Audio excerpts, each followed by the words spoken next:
대한민국 역대 영부인들의 옷을 만들었다는 그녀를 만난 곳은 서울의 한 패션숍이었습니다.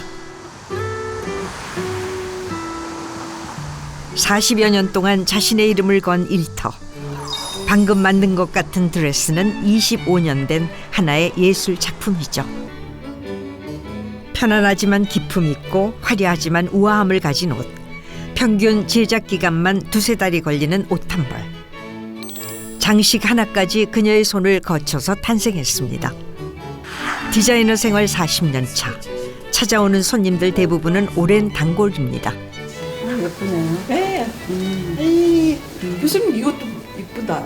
옷은 입었을 때 아름다워야 된다고 생각을 했거든요. 그 입었을 때 이 사람 각 사람이 어떤 모습으로 옷을 만들어야 이 사람을 돋보일 수 있고 정말 날개를 달아주는 역할을 할 수 있을까. 숨겨진 아름다움을 찾아드립니다라는 신조로 고객 한 명 한 명 정성스럽게 살피다 보니 35살의 나이로 국내 톱 디자이너의 자리에 올랐습니다. 드라마 사랑과 진실에서 그녀의 옷을 입은 원미경이 대중들에게 큰 관심을 받으며 이광희 디자이너를 찾는 스타들이 줄을 섰는데요. 인형 같은 외모로 화제가 된 정윤희, 한국을 대표하는 섹시 스타 이보이 등 80년대를 대표하는 여배우들은 모두 그녀의 옷을 입었습니다. 2015년 배우 김혜자 씨도 광고 촬영에 이광희표 옷으로 고급미를 뽐냈습니다. 40년간 업계 대모로 자리매김한 이광희 디자이너. 그녀의 발자취가 패션 역사가 됐답니다. 제가 벌써 패션 40주년이 돼서 그동안에 이제 모아놨던 작품목들 아카이브를 정리하고 있거든요. 국립민속박물관에 그동안의 역사를 자료로 좀 기증도 하고 전시회도 해볼까 해서 준비 중입니다. 모든 비즈 장식을 한 땀 한 땀 수놓아 완성되는 원피스 한 벌. 제작 기간이 오래 걸릴 수밖에 없다는데요. 그녀가 어머니의 옷을 뜯어 만든 한복 스타일의 옷. 이 옷으로 한국인 최초로 프랑스 파리의 한 유명 패션쇼에 진출했습니다. 정말 이 작품은 눈물이 없이는 설명을 못 하는데요. 이항성 화백님이라고 지금 이미 돌아가셨어요. 그분하고 88년도 올림픽 기념으로 제가 패션쇼를 하게 됐는데 실크에다가 선생님이 이렇게 직접 다 그림을 그려주셨어요. 순수 미술과 패션의 결합. 그렇게 해서 굉장히 화제를 모았던 작품이에요. 패션이 사치로 생각됐던 시대. 국내 최초로 패션과 순수 미술의 협업을 선보이며 패션의 인식을 높였던 그녀. 어느샌가 영부인들이 찾는 디자이너가 됐습니다. 언제서부턴가 저 이광희 하면 영부인 옷을 만드는 사람 이런 게 되게 어색한 거예요. 별로 아닌데 그거는 제가 만들어 드렸던 영부인들이 실제 영부인 되시기 전부터 제가 옷을 해드렸는데 영부인이 되셨어요. 김영삼 대통령 영부인 손명순 여사님은 밝고 꽃무늬 화려한 거, 이효 여사님 같은 경우는 좀 체형이 날씬하시니까 목이 가느세요. 그래서 목을 꼭 하이넥으로 반듯하게, 그리고 좀 흑백, 그렇게 깔끔한 옷 좋아하셨고, 그때 이제 많이 영부인 옷을 이광희가 저렇게 했구나. 승승장구할 때 찾아온 위기. 97년 옷 로비 사건의 광풍을 피해갈 수가 없었던 거죠. 너무 억울한 거예요. 제가 정말 이게 아닌데. 그래서 이제 신문사에 연락을 했고 어떻게 이렇게 쓸 수가 있느냐. 내가 장안에서 누군가를 소개해 준 사람이 있다거나 경북 고위직에서 내 옷을 선물 받은 사람이 있으면 데리고 와봐라. 조용해지더라고요. 일을 하다 보면 정말 그만두고 싶을 때가 많죠. 이 일이 내 길이 아닌가 그런 고민을 했던 거거든요. 남산 주변에 나타난 수상한 아우라. 정체는 바로 이광희 디자이너. 바쁜 일과 속에도 운동을 빼놓지 않습니다. 그런데 걸음걸이가 좀 이상해 보이죠. 뒤로 걸으며 산을 오르는 이광희 디자이너. 왜 이렇게 뒤로 걸으세요? 뒤로요. 딴 세상이에요. 앞에서 걸을 때는 막 넘어질까봐 또 어떻게 될까봐 해서 되게 이렇게 땅만 보고 걷는 경우가 많거든요. 근데 어느 순간 뒤로 보면 시야가 굉장히 넓어져요. 그 우리 삶도 그렇게 힘들고 고통스럽게 갔지만 뒤돌아보면 그렇게 지나왔던 길이 이렇게 아름다울 수 있구나 이런 걸 깨닫고 뒤로 걷는 걸 좋아하게 됐어요. 두려움에 얼마 떼지 못했던 발걸음. 이제는 30분도 거뜬하다는데요. 두려움을 넘어서면 여유가 보인다고요. 뒤로 걷는 습관 덕에 앞으로 산을 올라도 여유를 갖고 걷게 됐습니다. 얼굴을 들고 가슴을 펴며 뒤로 걸을 때처럼 눈앞에 펼쳐지는 경치를 한눈에 담으면서 운동에 매진합니다. 아래 힘이 생겨야지 어깨도 더 건강해집니다. 자주 걸어야 된대요. 숙제처럼 걸어야 된다고. 뭐라고 하셨네? 숙제. 세월이 지날수록 느껴지는 체력 저하. 하나둘 고장나는 몸을 붙잡기 위해 운동은 게을리하지 않는데요.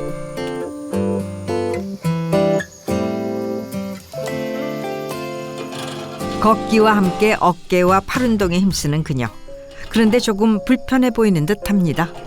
제가 어깨 수술을 양쪽을 다 했어요. 그래서 지금 재활해야 되는 과정이고, 그러니까 왼쪽을 더 늦게 했거든요. 그러니까 아직 다 안 나와서 이걸 돌려도 힘이 안 가니까 왼쪽은 소리가 심하게 나고. 아프리카 다니면서도 알게 모르게 좀 무리 많이 했던 것 같아요. 그때 짐도 많이 들고, 저도 모르게 막노동 신나서 하다 보니까 어깨 다쳤던 것 같고. 멀리 아프리카 남수단까지 날아간 그녀. 남수단 사람들과 공사자재를 나르고 벽돌을 쌓으면서 함께 생활했습니다. 그렇게 2011년 지구 반대편 나라에 학교와 복합교육센터를 지었습니다. 공부를 할 수 있는 아이들과 재봉을 배워 돈을 벌 수 있는 여성들, 이광희 디자이너는 남수단 사람들의 자립을 돕고 있습니다. 지금 벌써 15년 됐어요.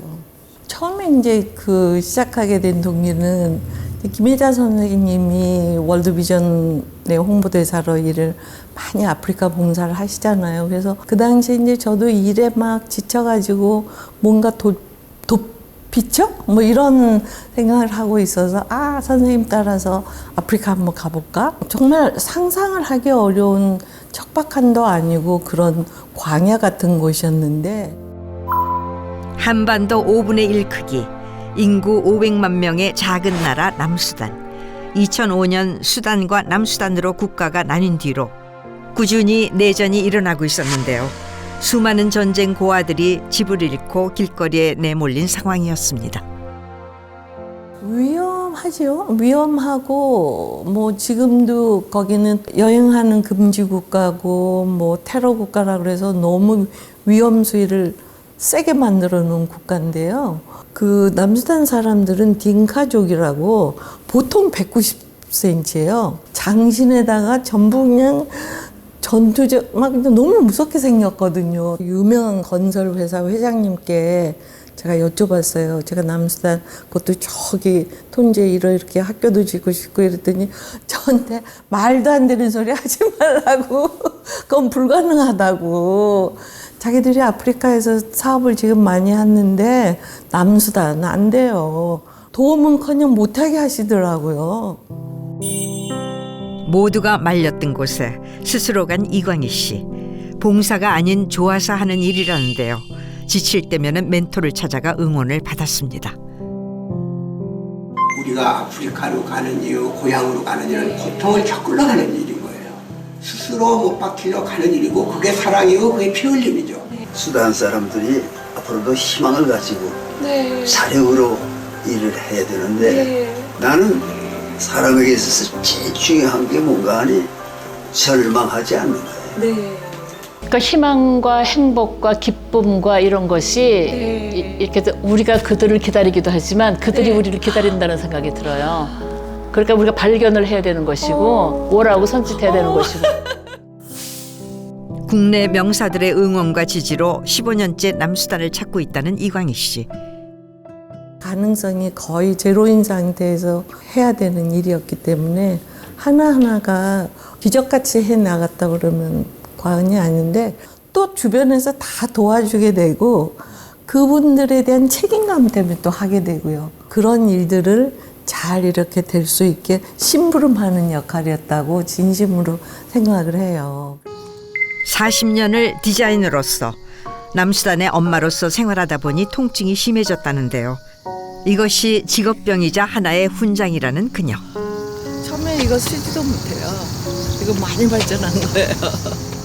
양쪽 무릎과 어깨를 모두 수술할 정도지만 항상 남수단만 생각한다는 일편단심 그녀. 운동도 그곳에서 함께 하기 위해서랍니다. 참 못 말리는 아프리카 사랑꾼이죠. 앞으로 그 희망고 일도 그렇고 또 패션 일도 제가 새롭게 시작하기로 마음을 먹어서요. 무엇보다도 체력 관리가 제일 큰 것 같아서 이거는 일보다 더 중요하게 이 체력 관리를 하려고 그래요. 이게 돼야지 일을 할 수 있다고 많이 깨달았거든요. 꿈이 없던 시기에 찾은 남수단. 현재 그녀는 70이 넘어서도 꿈을 꾸고 있습니다. 다시 돌아온 일터. 그새 밀린 업무가 쌓여 있는데요. 그런데 패션 디자이너 일이 아닙니다. 남수단 지원 사업까지 하고 있는데요. 몸이 2개라도 부족하죠. 그때 기다리던 연락이 왔습니다. 이것도 좀. 남수단에서 온 소식. 올해 봄에 함께 뿌린 땅콩 씨앗의 수확이 잘 됐다는 겁니다. 지난 5월에 씨를 뿌렸는데요. 여기는 3개월이면 수확을 해요. 놀랍게. 엄청난 양의 수확이 될 거라 많이 기대가 돼요. 너무 기쁘고요. 걱정돼서 거기 가 있어야겠다 그런 말 생각은 안 드세요? 너무 가고 싶죠. 현장에서 보면 얼마나 기분 좋고 마음은 거기가 있죠. 남수단에서 수십 명의 자녀를 키우고 있는 마마리. 항상 아이들 생각뿐입니다. 다음 날 남한강을 한눈에 볼 수 있는 경기도 양평을 찾았습니다. 오랜 업무에 지칠 때면은 이곳을 찾는다는 이광희 디자이너.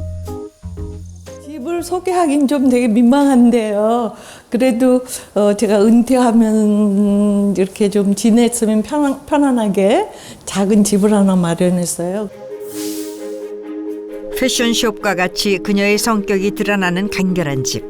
하지만 미술관에 온 듯 집안을 예술 작품으로 전시해놨습니다. 집안 곳곳에 놓여진 새 장식품이 눈에 띕니다. 그림부터 조각상까지 이유가 있다고요. 지난번에 톤주를 갔는데 거기 이제 어떤 집을 방문했는데 갑자기 새떼들이 막 모여서 그 위를 도는 거예요. 그래서 야, 이거 웬일이니 갑자기 저 새들이 그랬더니 거기 주인이 하는 말이 마마리 우리 전설에는 특별한 손님이 오시면 저렇게 새들이 와. 그걸 블레싱 버드라 그래. 그래서 거기서 힌트를 얻어서 기부 만드는 티셔츠도 새를 모티브로 이렇게 만들었거든요. 그래서 제가 이렇게 모았다기보다는 저절로 날라온 새들 같아요. 남수단에서 본 새떼처럼 집안에 있는 새 장식을 볼 때마다 마음속으로 지구 반대편으로 날아가는 상상을 합니다. 남수단 바라기인 디자이너 이광희. 여행 경보국가인 남수단을 찾는 모습을 보는 가족들은 어떨까요? 당신 휴가는 언제 또 가는 거야? 소식이 왔는데요. 농사 이번에 되게 잘 됐어요. 그래서 내년에 4월에 한번 다시 가가지고 4월에? 좀 다른 농작물 심어보려고. 큰 걸로 땅콩 심고 여기 이제 농작물이 과연 뭐가 될까? 뭐 아프리카는 아무것도 되는 게 없다 그러는데. 멈추지 않는 남수단 사랑에 남편은 응원보다 걱정이 앞섭니다. 떠나는 날부터 걱정이죠. 저 사람들 이제 또 나이가 들어서 여기저기 수술한 데도 있고 그냥 서울에서 살기도 건강한 편이 아니거든요. 근데 거기 가면은 지금 전쟁 중이죠. 우리나라랑 뭐 수교가 있는 나라도 아니죠. 근데 거기 가서도 또 그분들하고 막 어울리시고 그래서 제가 아무래도 가족으로서 걱정이 많이 돼요. 남수단 말만 나와도 밝아지는 아내를 보며 두 손 두 발 다 들게 되는 남편. 땅끝 마을로 불리는 전라남도 해남군. 이른 아침부터 이곳에 방문한 디자이너 이광희. 맨날 옛날에 언니 오빠 90년 같이 살던 그 그리운 집에 가고 있어요. 수십 명의 언니 오빠들이 있다고요? 이광희 디자이너의 고향집. 정말 수십 명이 살아도 될 정도입니다. 오빠! 오랜만이죠? 이광희 씨를 보자마자 눈시울이 붉어진 남성. 아이고 제가 저희 여기 등대원 이사장님이고 저희 큰오빠세요. 저희 아버님 일을 젊었을 때 그 좋은 직장 다 팽개치고 나와서 평생 여기 봉사하고 계세요. 50년째 등대원을 지키고 있는 오빠. 오남매인 이광희 씨 형제 자매에겐 태어난 순간부터 나눔과 봉사를 함께 해온 셈이죠. 부모님의 영향이 컸습니다. 주변을 돌아보면 그때는 전쟁 직후고 고아들도 많고 뭐 과부도 많고 나환자들이라 하잖아요. 그분들까지 전부 받아들이면서 사신 거가 뭐 시작부터 돌아가실 때까지죠. 당신 입고 먹고 뭐 주무시고 이런 건 아무 문제가 안 되고 무조건 그 일을 하셔야만 했거든요. 저희 부모님이어서가 아니라 굉장히 귀감이 되는 그런 그 삶의 길이었던 것 같아요. 목사였던 아버지와 대한민국 1세대 간호사였던 어머니. 전쟁 직후인 1953년 등대원을 세워 이곳에서 50여 년 동안 700여 명의 아이들을 보살폈습니다. 이런 부모님의 영향 아래 이광희 씨 남매도 자연스레 타인을 배려하게 됐죠. 제가 생각하는 우리 가족의 문화라고 하는 것은 이 세상에서 살아가는 데에 서로 간에 돕고 뭔가 이렇게 나누고 생활 속에서 잠재의식 속에 각인이 돼가지고 그러니까 그것은 원천적으로 절대 피해갈 수 없는 길이라고 봐요. 등대원 인근에 있는 선산. 오랜만에 부모님을 뵈러 갑니다. 흔들릴 때면 든든한 등대같이 늘 버팀목이 돼주던 부모님. 어머님, 아버님 저 너무 오랜만에 왔지요. 많이 기다리셨을 것 같은데 이제는 제가 엄마를 짠하게 봐야 돼. 이구 이뻐라. 엄마 기분 좋으시죠? 이광희 씨에게 부모님은 인생의 선생님이라고 합니다. 저한테도 제가 이제 뭐 이렇게 불평을 하고 뭐 하고 누가 이랬어 만약에 누가 저랬어 그러면 그 사람 환경을 봐라 그러셨어요. 그 사람이 그럴 수밖에 없었던 환경이 있을 거다. 그러니까 그걸 생각하고 짠하게 여겨라. 짠하게 여기라고. 그런 생각 말씀들이 이렇게 들어오면은 더 뒤돌아보게 되고 한 번 더 각오를 하게 되고 어디로 잘못 가고 있나? 그럴 때 정말 나침반이 돼주시니까. 어느새 부모님과 닮아가는 삶. 부모님의 따뜻한 마음이 가슴에 남아있어 항상 함께 있는 것 같습니다. 재충전의 시간을 갖고 다시 서울로 왔습니다.